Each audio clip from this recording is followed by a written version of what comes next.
আসসালামু আলাইকুম বন্ধুরা।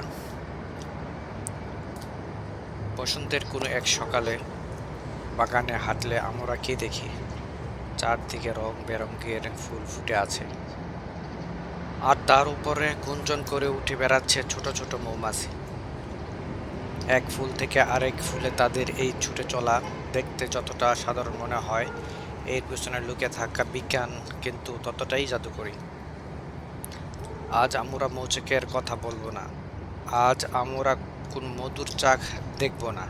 আজ আমাদের আলোচনা কেন্দ্রবিন্দু হলো এই আদিম প্রকৃতি, সুন্দর ফুল এবং তাদের বুক থেকে মৌমাছি মধু সংগ্রহের সে অবিশ্বাস্য যাত্রা। কিভাবে একটি মৌমাছি দূর থেকে বুঝতে পারে কোন ফুলে মধু আছে, কিভাবে ফুলের মৌমাছিকে ইশারা করে ডাকে। চলুন আজ প্রকৃতির এই আসল রূপের গভীর প্রবেশ করি। আমরা মানুষরা ফুলকে দেখি শুধু লাল, নীল, হলুদ বা সাদা রঙের একটি পাপড়ি হিসেবে, কিন্তু একটি মৌমাছি ফুলকে যেভাবে দেখে তা জানলে আপনার চোখ কপালে উঠবে। মৌমাছিদের চোখ আছে বিশেষ আলট্রাভায়োলেট বা অতি বেগুনি রশ্মি দেখার ক্ষমতা। অনেক ফুল, বিশেষ করে যেমন প্রচুর মধু, নেককার থাকে, সেগুলো পাপড়িতে এমন কিছু নকশা বা প্যাটার্ন থাকে যা কেবল আলট্রাভায়োলেট আলোতে দেখা যায়। এগুলোকে বলা হয় নেককার গাইডস। এটা ঠিক রানওয়ের লাইটের মতো, যা মৌমাছিকে দূর থেকে আকাশ পথে সিগন্যাল দেয়, এখানে এসো, এখানে এসো, প্রচুর মধু আছে, এরকম করে ডাকে।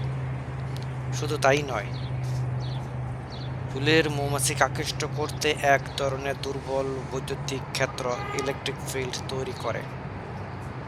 যখন একটি মৌমাছি আকাশে উড়ে, তখন বাতাসের ঘর্ষণে তার শরীরের পজিটিভ চার্জ তৈরি হয়, আর ফুলের শরীর থাকে নেগেটিভ চার্জ।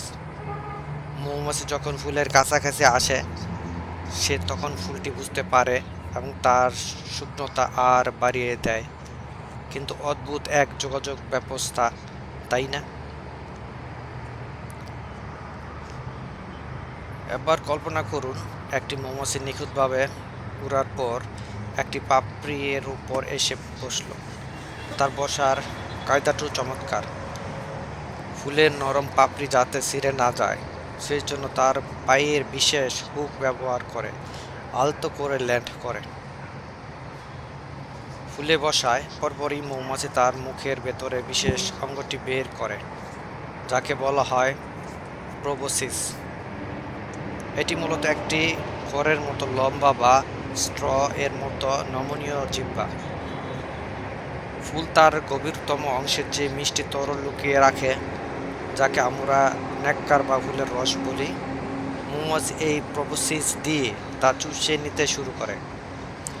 এই রস চুষার সময় মৌমাছি ডানা কিন্তু পুরোপুরি বন্ধ থাকে না, তা মৃদু কাঁপতে থাকে যাতে সে ফুলের ভারসাম্য বজায় রাখতে পারে। প্রতি সেকেন্ডে এরা প্রায় 200 বার বেশি ডানা চাপটাতে পারে, যা তাদের ফুলের উপর স্থির হয়ে দাঁড়িয়ে থাকতে সাহায্য করে। মৌমাছি যখন ফুল থেকে মধু খাচ্ছে, ঠিক তখনই প্রকৃতির সবচেয়ে বড় ম্যাজিক ঘটে। বিজ্ঞান, একে বলা হয় পরাগায়ন, পলিনেশন। ফুলের ভেতরে থাকে পুং রেণু বা পোলেন গ্রেন। মৌমাছি পুরো শরীর অসংখ্য ছোট ছোট লোমের ঢাকা।